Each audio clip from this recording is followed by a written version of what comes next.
When I woke up in the hospital, the white lights above me blurred into halos. The doctor's voice sounded distant. "We can save her, but it'll cost about $7,000. I wasn't really dying. I was pretending. A cruel experiment to see if my family would choose love or convenience. From the corner of my eye, I watched my mother's face twist with hesitation. My father crossed his arms and muttered, "She's an adult. Let her deal with it." Then they turned away. Just like that. My throat went dry. Even knowing it was fake, the rejection felt real, cutting deeper than any scalpel could. But when everyone else abandoned me, one person didn't. My grandmother, Evelyn, showed up with trembling hands and a small envelope of money. She didn't know that behind my tears, I was hiding a $95 million secret. I used to think silence was peaceful until it became the only sound I knew. My name is Grace Miller. I'm 30 years old, and I make a living with my voice. I record commercials, narrate documentaries, even bring animated characters to life. People all over the country hear me every day. Yet no one in my own family ever really listened. I grew up in Twin Falls, a small Idaho town where everyone knows each other's business except mine. My father, Richard, owned a chain of auto repair shops and ruled our house like he was still in the garage, loud, commanding, and always covered in the smell of oil and anger. My mother, Clara, was his perfect mirror, polished, polite, obsessed with appearances. She smiled at church and gossiped at dinner, but when the door closed, that smile vanished. I was the middle child, the invisible one. My older sister, Lauren, was the golden girl who could do no wrong, and my younger brother, Ethan, was the spoiled dreamer who never faced consequences. Me? I was just there. When I was 13, my parents forgot my birthday. Again, they remembered only when Lauren teased me at breakfast. Guess who's officially a teenager, not that anyone cares. I laughed it off, pretending it didn't sting. But that night, I cried into my pillow, wondering what I'd done wrong to be so forgettable. Even my accomplishments meant nothing. When I brought home a statewide poetry award in high school, Dad barely looked up from his newspaper. "Poems don't pay bills, Grace," he said. "But she won first place," Grandma protested from across the table. "That's cute," Dad replied. "Now pass the salt." Grandma Evelyn, my mother's mother, was the only one who saw me. Her tiny farm sat 20 miles outside of town, a patchwork of cornfields and old fences that creaked in the wind. Every summer I'd spend weeks there, helping her bake butter cookies and listening to her stories about kind hearts surviving cruel times. She'd stroke my hair and say, "You have the voice of someone meant to be heard, sweetheart. Don't let silence win." Those words kept me alive. After college, I moved to Boise and built a small life of my own. A studio apartment, an old microphone, and my voice. No fancy car, no family visits, just quiet independence. My parents said it was a phase. Lauren said it was sad. Ethan never called. I told myself I was fine. I had work, freedom, and peace. But some nights, when the red recording light flickered on, I'd pause and whisper into the mic, "Does anyone hear me?" The silence that followed always answered, "No." Still, Grandma called every Sunday, without fail. She'd ask about my jobs, my health, my meals. Sometimes she'd send me jars of homemade jam, wrapped in old newspaper. I'd smile every time I opened one. I didn't know then that, soon, I'd be forced to confront exactly how deep my family's silence went, that I'd have to fake dying just to see if any of them would care. And when I found out the truth, it would shatter everything I believed about love, blood, and family. It started like any other Tuesday. I was sitting in a tiny coffee shop in downtown Boise, editing an audiobook about finding happiness through mindfulness. The irony wasn't lost on me. The only happiness I felt was caffeine keeping me upright. Then my coworker Mia texted our group chat. "Powerball's insane this week. $95 million jackpot. Come on, Grace, it's your turn to get lucky." I snorted, typing back. The only jackpot I ever hit is when my Wi-Fi works. But when I walked home later that evening, I passed a convenience store glowing under flickering neon lights. I don't know why I stopped. Maybe it was boredom. Maybe a part of me, the child still craving something extraordinary, wanted to believe in miracles. I handed the cashier 2 crumpled dollars. He smiled and said, "Good luck, sweetheart." "Thanks," I laughed. "I'll probably need it." I tucked the ticket into my wallet and forgot about it. 3 days later, while microwaving instant noodles, I saw the winning numbers flash on TV. 718293651 Powerball 12. Out of habit, I pulled the old ticket from my purse and started checking. One match, two, three. My hands started to tremble. By the time I reached the Powerball number, I stopped breathing. Every single number matched. The chopsticks slipped from my fingers and clattered onto the floor. The noodles boiled over. I didn't move. My eyes locked on that tiny piece of paper like it was alive. "Is this real?" I whispered. I checked the website twice. Then again. Then again. $95 million. $95 million. The world should have spun, but it didn't. The room was dead silent, except for the hum of my refrigerator. I sat there for an hour, clutching the ticket, waiting to wake up. But reality came crashing in memories of my parents fighting over money, of Dad yelling about bills, Mom criticizing neighbors' houses, Lauren bragging about her husband's income, Ethan begging for loans he'd never repay. Money in my family didn't heal. It destroyed. So I made a decision. No one could know. The next morning, I contacted a lawyer, David Kessler, whose name I found online. He was calm, sharp, and surprisingly kind. "You did the right thing, Miss Miller," he said. "We'll set up an anonymous trust. No one will trace the funds to you." He explained taxes, investments, and a word I'd never heard before: discretion. After legal deductions, I'd receive $58 million. David helped me create the Silverline Trust, a name I chose because even the darkest clouds had a silver lining. When it was done, I sat in his office, signing the final paper with a shaking hand. David looked at me and smiled. "You're officially wealthy, Grace. How does it feel?" I thought for a long moment. "Empty," I said. That night, I didn't celebrate. I didn't buy champagne or a new car. I sat on my apartment floor eating leftover noodles and staring at the city lights outside my window. For the first time in years, I realized the silence wasn't peaceful anymore. It was suffocating. I had all the money I'd ever need and no one to call. That's when a strange thought crept in. If they didn't care about me when I was poor, would they care now if I were dying? It was cruel, but curiosity burned deeper than guilt. And that single thought would soon lead me to the cruelest experiment of my life. The idea came to me one sleepless night, while rain battered against my apartment window. I sat staring at the glowing digits in my bank app, more zeros than I'd ever seen in my life, and felt nothing. Not pride. Not joy. Just an ache that wouldn't leave. If love was real, it had to exist without money. And if my family's love couldn't survive when I had nothing, maybe it never existed at all. So I decided to test it. A cruel, deliberate experiment. I crafted a story so ordinary it could be real. A minor endocrine tumor, nothing life-threatening, but dangerous if untreated. The procedure cost $7,000, not a fortune, just enough to reveal their hearts. I didn't call first. I wanted to see their faces.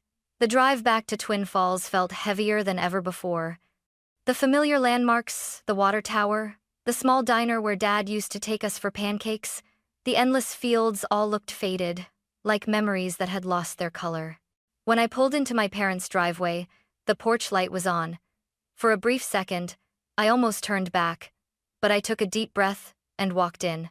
Mom opened the door first, wearing her perfect pearl earrings. "Grace? Why didn't you call ahead?" Her smile was more surprise than warmth. "Hi, Mom. I just needed to talk." Dad sat on the couch, watching a football game. He glanced up, nodded once, then looked back at the TV. Lauren was there too, scrolling on her phone, and Ethan lounged beside her, shoes on the coffee table. I stood there like an outsider in my own home. "Grace, I went to the doctor last week. They found a tumor. It's not deadly, but they said I need surgery soon." Clara. "Oh, honey." She frowned, not out of worry, but calculation. "How much will it cost?" Grace. "About $7,000. Richard. Insurance doesn't cover it?" Grace. "No. I I was hoping you could help me. The room went silent, except for the muffled sound of the football commentator shouting, "Touchdown!" on TV. Dad muted it, sighed, and leaned back. "Richard, you're 30, Grace. You've got a job. Handle your own problems." "Grace? Dad, I don't have savings for that right now." "Clara. You know, your brother's drowning in student loans, and Lauren's helping with Mom's birthday dinner. We're all tight." My voice cracked. "So, that's a no?" Mom gave a sympathetic tilt of the head. "You'll figure it out, sweetheart. You always do." Lauren didn't even look up from her phone. "Lauren, 7 grand? That's not so bad. You can take out a loan, or sell your car." "My car? My 2-year-old Honda that barely started in the winter." Ethan chuckled. "At least it's not cancer." Something inside me snapped. Not anger, just a kind of quiet collapse. I forced a smile. "You're right. It's not cancer." I stood up, clutching my bag. "Thanks for listening." Dad unmuted the TV before I reached the door. No one said goodbye. Outside, the rain had stopped, but puddles shimmered in the driveway. I sat in the car for a long moment, staring at the house, the home that had never really been mine. My throat burned as I whispered, "I just wanted to know if you'd care." When I finally started the engine, the headlights caught the apple tree out front, the one Grandma and I had planted when I was 10. It was still there, gnarled but alive. I drove off into the night, tears blurring the road. By the time I reached Boise, I already knew the truth. The people who were supposed to love me most would rather save money than save me. But part of me still hoped maybe one person would be different. The next morning, I picked up the phone and dialed the only number that ever made me feel safe. Grace, whispering, "Grandma, I need to tell you something." The phone barely rang once before I heard her familiar, trembling voice. "Evelyn." "Grace? Oh, sweetheart. Is everything all right?" "Grace. Not really, Grandma. The doctor said I need surgery. It's nothing too serious, but it costs $7,000. I don't know what to do." There was a pause. I could almost picture her sitting in that old wooden rocking chair by the kitchen window, clutching the phone with her thin fingers, the afternoon sun spilling across her wrinkled hands. "Evelyn. Oh, my poor girl. Why didn't you tell me sooner?" "Grace. I didn't want to worry you." "Evelyn. You're all I ever worry about." Her words cracked something inside me. Even knowing my illness was fake, I felt tears sliding down my cheeks. "Grace. It's fine, Grandma. I'll figure it out." "Evelyn. No. You'll let me help."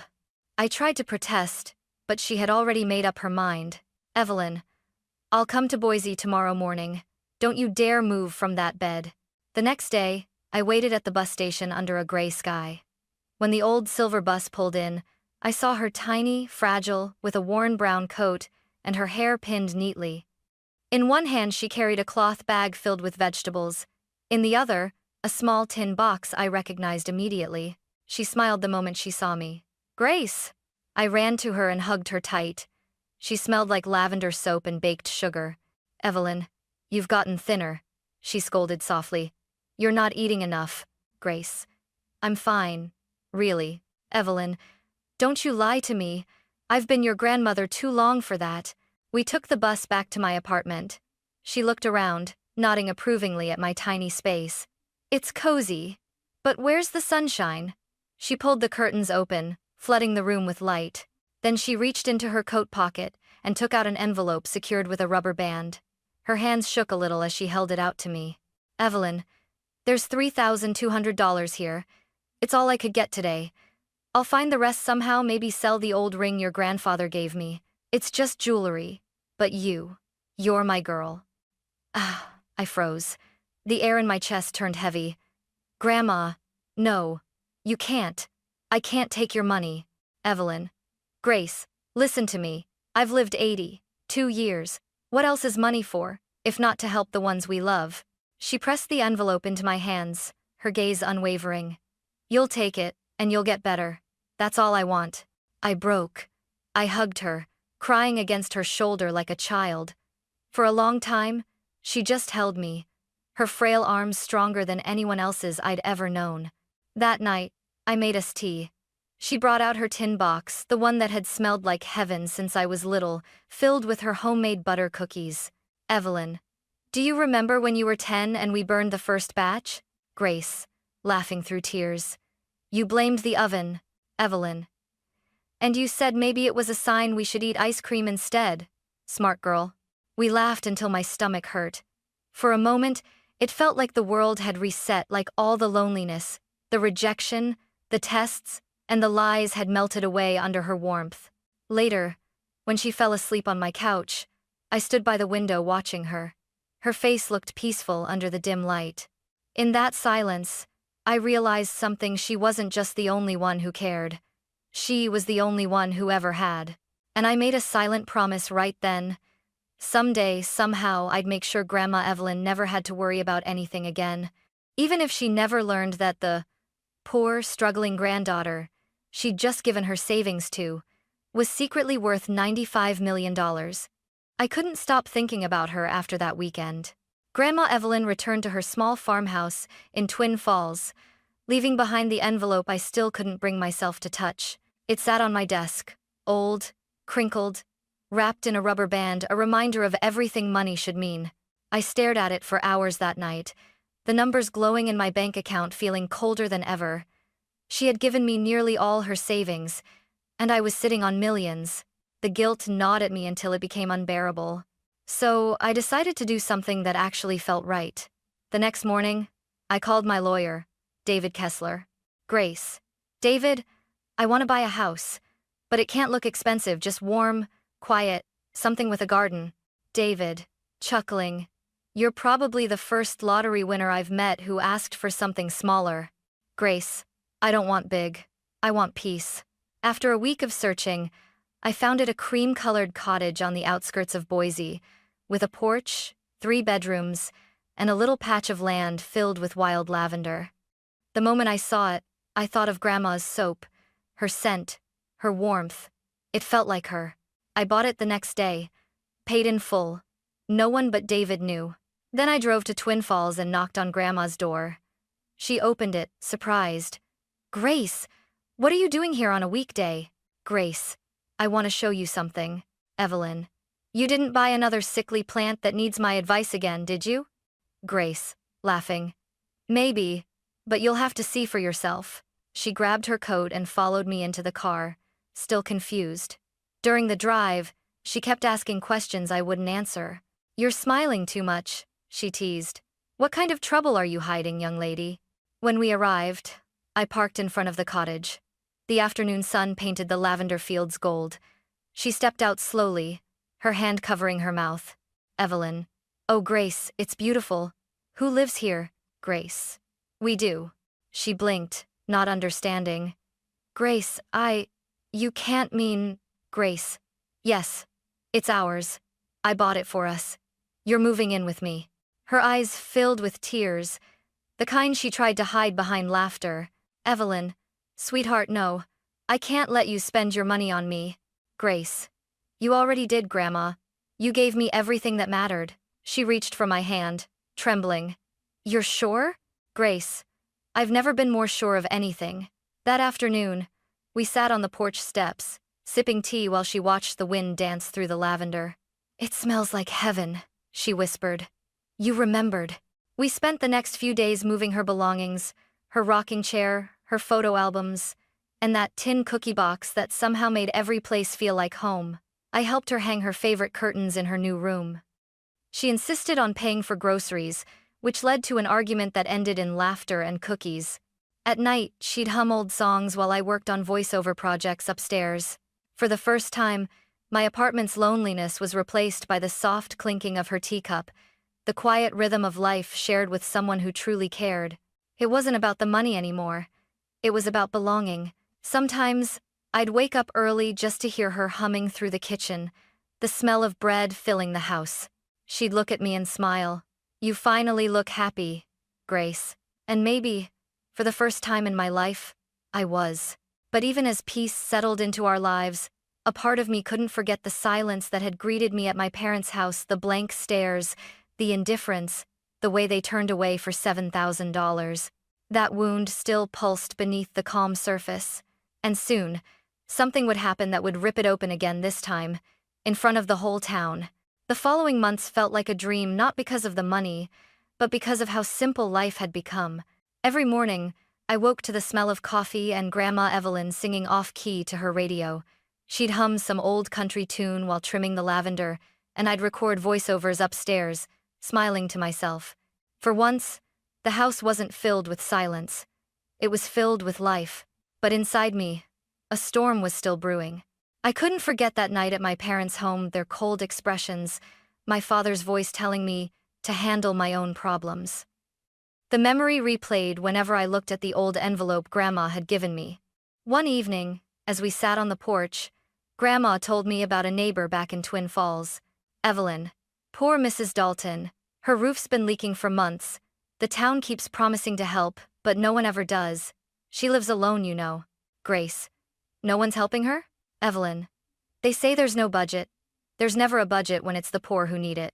Her words struck me like lightning.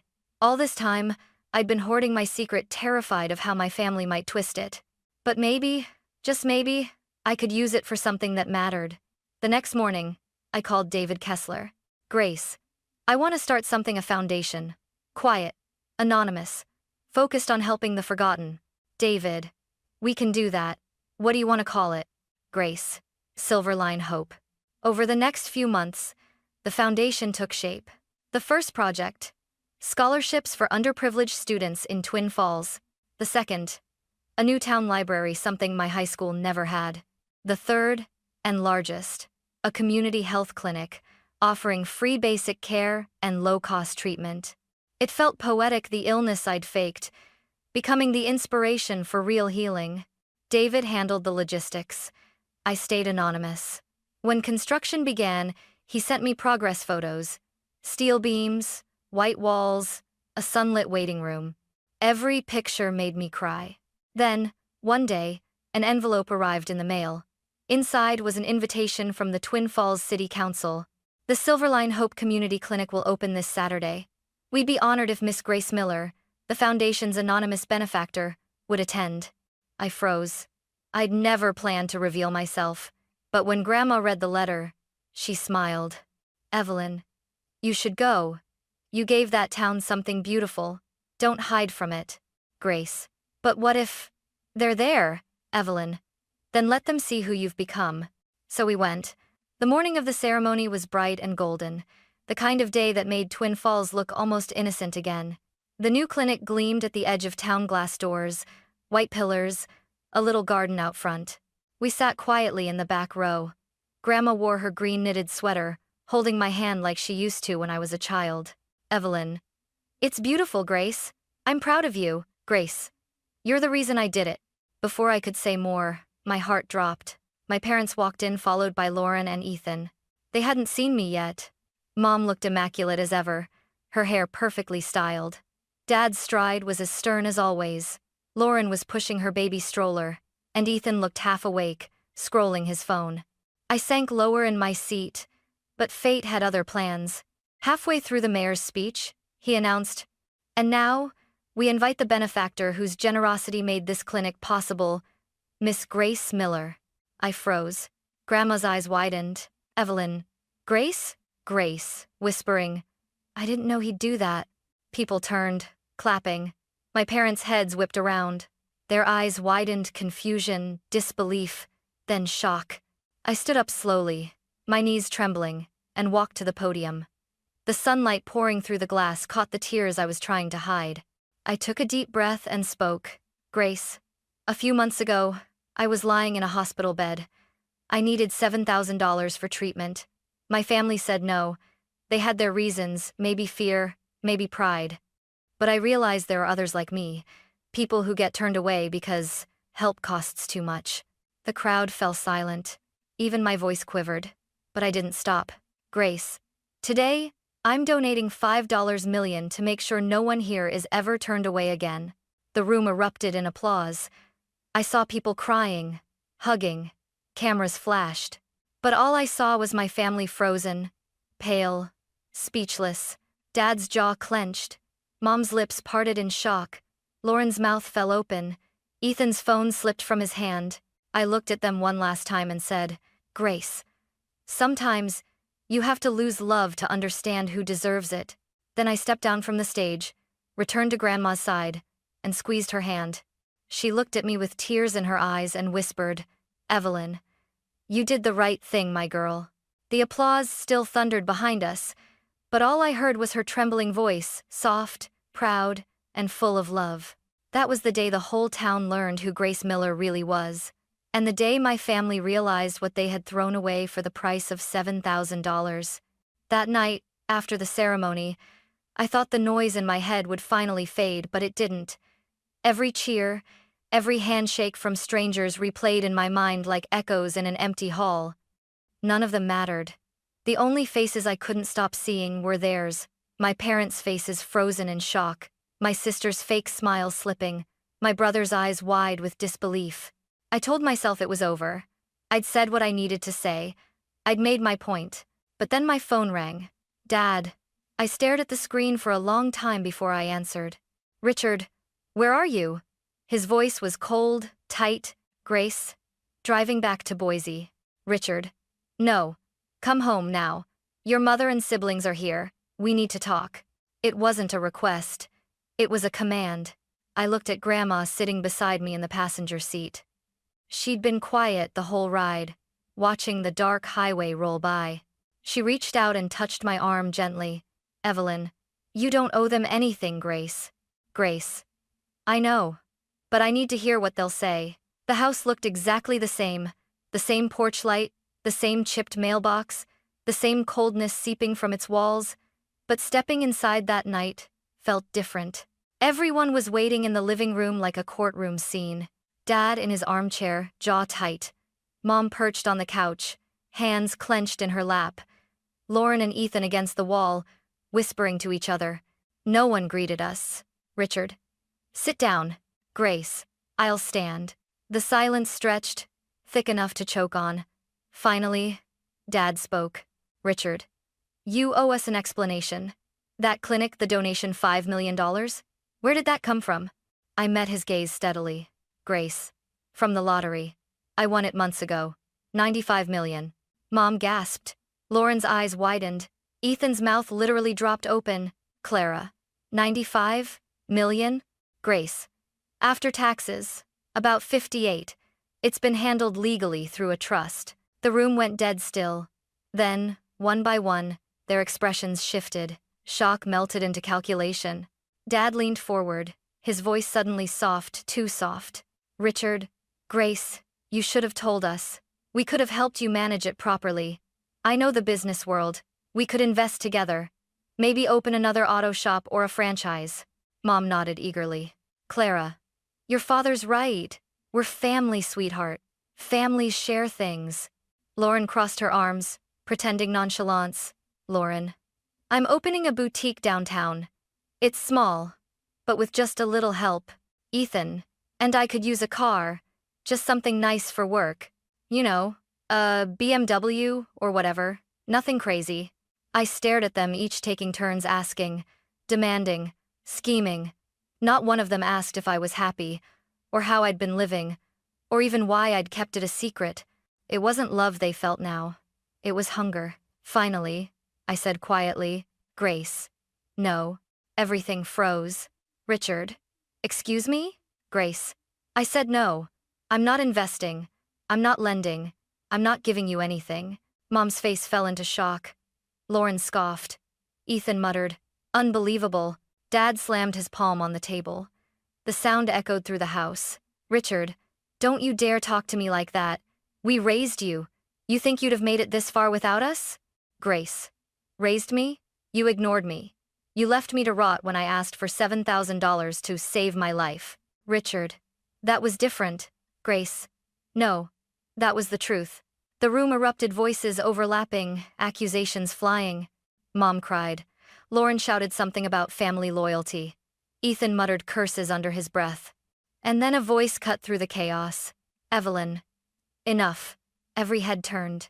Grandma Evelyn stood by the doorway, frail but steady, her eyes glinting sharper than ever. "Evelyn, you don't get to yell at her. Not after what you did." "Clara." "Mother, please." "Evelyn." "No. I won't be quiet this time." She pointed at each of them. Evelyn. When she came here begging for help, you all turned away. $7,000. You said no because she wasn't worth it. And now you sit here, hands out, pretending you care? Shame on you. Her voice trembled, but it carried more power than any of them had ever held. No one spoke. Even Dad sat back, deflated. Evelyn. Grace owes you nothing. She's already given this town more than you ever will. The only thing she should give now is forgiveness, and only if she chooses to. I swallowed hard, blinking back tears. I took Grandma's arm gently. Grace. Let's go. As we reached the door, Dad's voice followed us, low and bitter. Richard. You'll regret this, Grace. I turned, meeting his eyes one last time. Grace. I already did. Years ago. We left the house in silence. Outside, the air was cold and still. Grandma squeezed my hand as we walked to the car. Evelyn. You did the right thing. Grace. It doesn't feel right, Evelyn. That's because doing what's right rarely feels easy. As the engine started, I looked back one last time. Through the window, I saw my parents arguing, Lauren pacing, Ethan checking his phone. Nothing had changed. They were still chasing money, and I was finally done chasing love. But fate, it seemed, wasn't finished with me yet, because soon, something would happen that would test me one more time, not my pride this time, but my heart. 2 months passed after that night. I didn't call my parents again, and they didn't call me. At first, it felt like relief, a deep, quiet calm after years of noise. But then the guilt started to creep in. Even when you grow up unloved, a small part of you keeps waiting for love to return. Life with Grandma Evelyn settled into a soft rhythm. She tended the lavender garden every morning, humming while I worked upstairs in my little studio.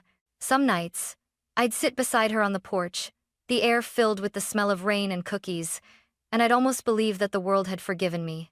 Until one evening, when the phone rang. The caller ID made my heart drop. Lauren. I hesitated, then picked up. Grace. Hello? Lauren. Grace. It's Dad. He's in the hospital. The words hit like ice water. Grace. What happened? Lauren. Heart attack. The doctor said it was bad. He's stable, but they're talking about surgery. Mom's losing it. I stood frozen, gripping the phone so tightly it hurt. After everything, the cruelty, the greed, the shouting, he was still my father. And I couldn't let him die while I sat comfortably in silence. Grace. I'll be there tonight. Grandma heard everything. She didn't try to stop me, didn't tell me what to do. She just nodded, her voice soft. Evelyn. Do what your heart tells you, sweetheart, not your anger. I drove to Twin Falls through the night, headlights cutting through the fog. The hospital smelled of antiseptic and heartbreak. When I entered the waiting room, I saw them.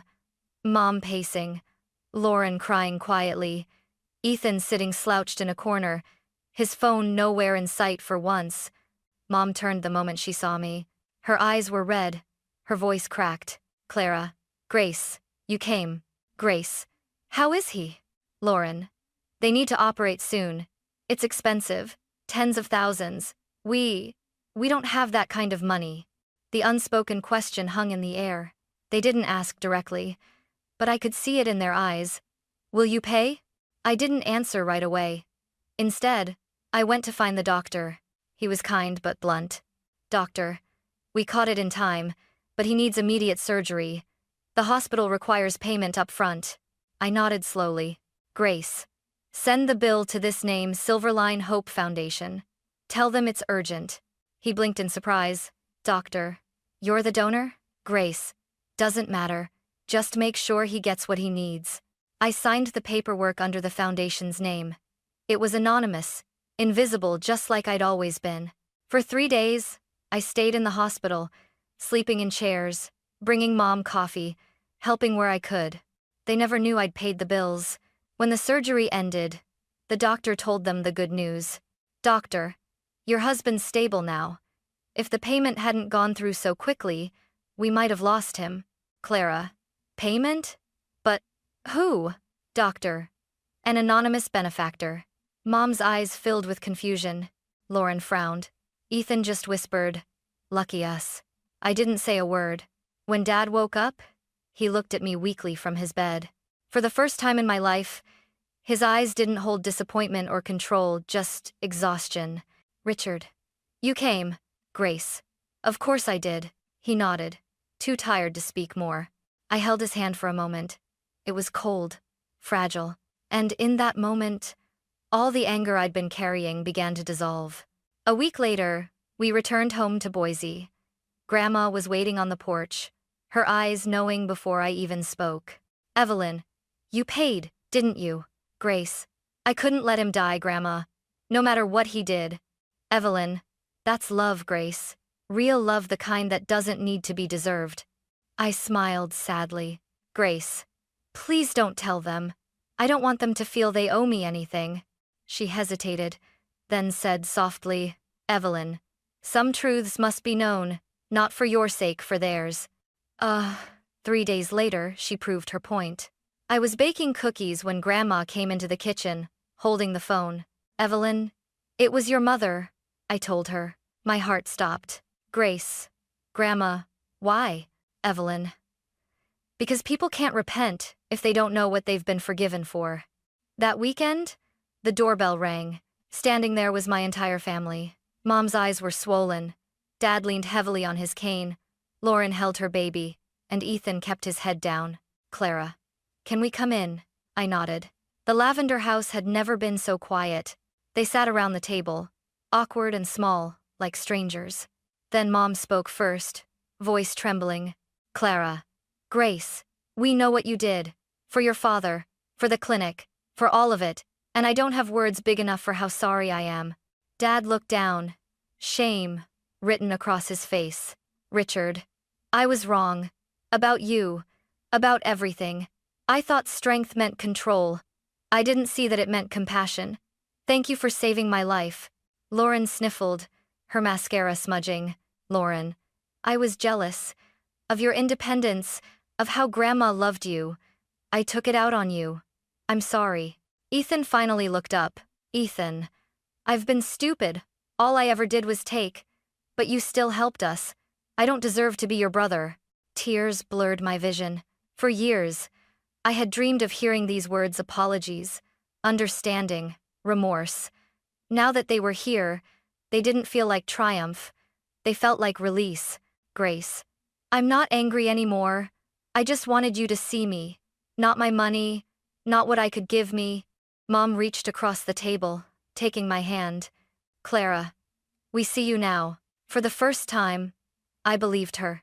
Grandma smiled softly at the end of the table, her eyes glistening. Evelyn. Now, how about we eat before these cookies get cold? Everyone laughed, fragile, awkward laughter, but real. That night, as the sun dipped behind the lavender fields, I stood on the porch with Grandma. Grace. Do you think they really changed? Evelyn. Maybe. But even if they didn't, you did. That's what matters. I wrapped my arm around her shoulders, breathing in the scent of lavender and home. I used to think winning the lottery would change everything that money could buy: love, repair old wounds, make people see me. But I was wrong. What changed everything wasn't the money. It was the moment I stopped needing their approval and started choosing love, the kind that expects nothing in return. Grandma looked up at me, smiling her tired, gentle smile. Evelyn. You found your voice, Grace. And this time, I knew she was right. Because for the first time in my life, when I spoke, I didn't need the world to listen. I already had everything that mattered.